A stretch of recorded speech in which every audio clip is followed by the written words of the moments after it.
everybody, welcome back to my channel. Today we're going to look at the Madoka Magica Sayaka doll from Azone. We're going to do a head-to-toe review to see if she's right for you. Let's get started.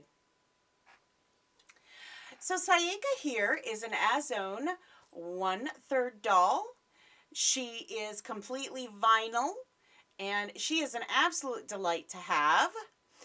We're going to do head to toe. We're going to start with the wig here. The wig is very nice. There are some real soft parts of the wig.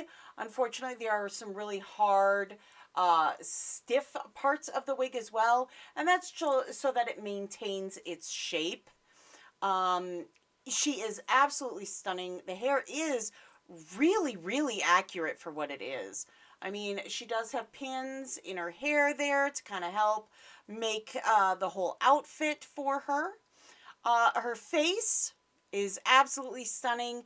You'll notice she has the same eyes as the other dolls do, which is fantastic. I love the way that they did their eyes. Is very close to the anime. So they do not have the animatic eyes. They are painted on. So you want to be aware of that. All right. She is completely vinyl. Now keep in mind, she is not as soft as the Volks Dolphy Dreams. So a lot of her arms and stuff, while they're vinyl, most of that is a harder plastic than it is that soft vinyl. So you may want to keep that in mind. As far as her outfit goes, everything that you see here is either fabric, except for a few pieces which are hard plastic that you have to put on her. She does have a lot of buckles. She's got a lot of details on her, and they are spectacular details, honestly. She's very beautiful with her outfit on. Her outfit does take a little bit of work to get put on her, so keep that in mind. You're going to have to work a little bit more, especially for her gloves here. Her gloves are actual gloves, so you really got to get each individual finger into those tiny little fingers for the gloves, and it's a challenge, and it's going to take time because they're very stiff. So you want to be very careful with that because you can't really see it, but it really does pull on that stitching to make it a real tight fit on there.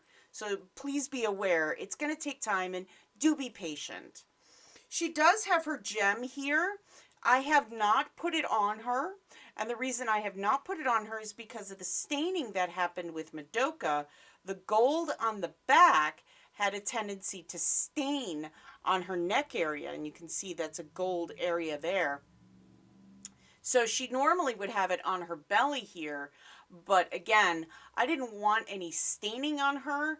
Now, I'm thinking that I may do like one of those kneadable erasers to try and see if I can get that to stay on her a little bit better. That isn't a long-term, thing that you could do, but if you were bringing her out to show people or you were taking her somewhere, which I advise not to because of the small parts, you could use that to stick it on her temporarily.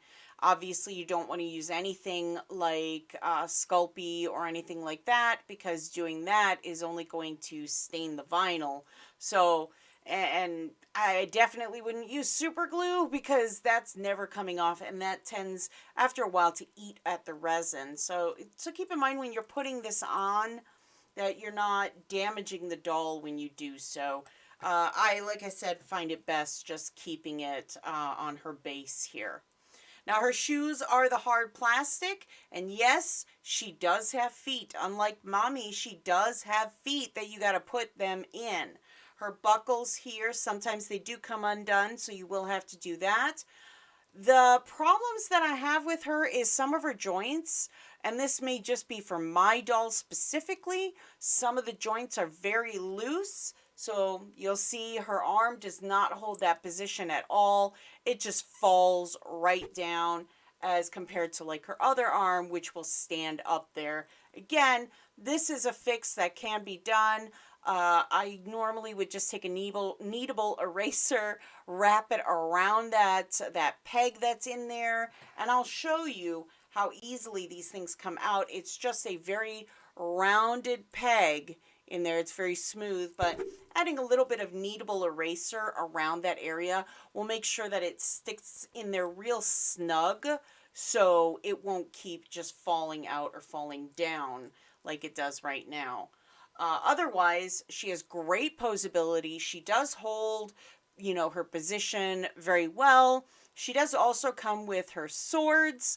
Again, I'm not showing that because that is put away so they don't get damaged, because these, props, they're very thin and very fragile. So keep in mind, if you have these props laying around, you'll want to be extra careful, because the simplest drop will cause them to break.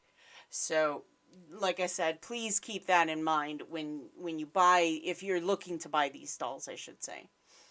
That being said, everything else, like I said, cloth, beautiful. It feels beautiful. She's got some good details on there. Overall, very pleased with her. She retailed for about $400 to $600, depending on the conversion rate at the time and where you purchased her from. Right now, she's a little bit hard to find. You might find her from anywhere from $600 to $800, sometimes even more. I'll put some links down below on some places that you might be able to find her.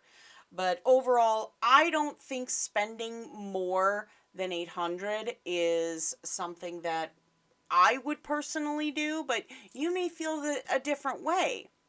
Otherwise, wonderful doll. Definitely would recommend her.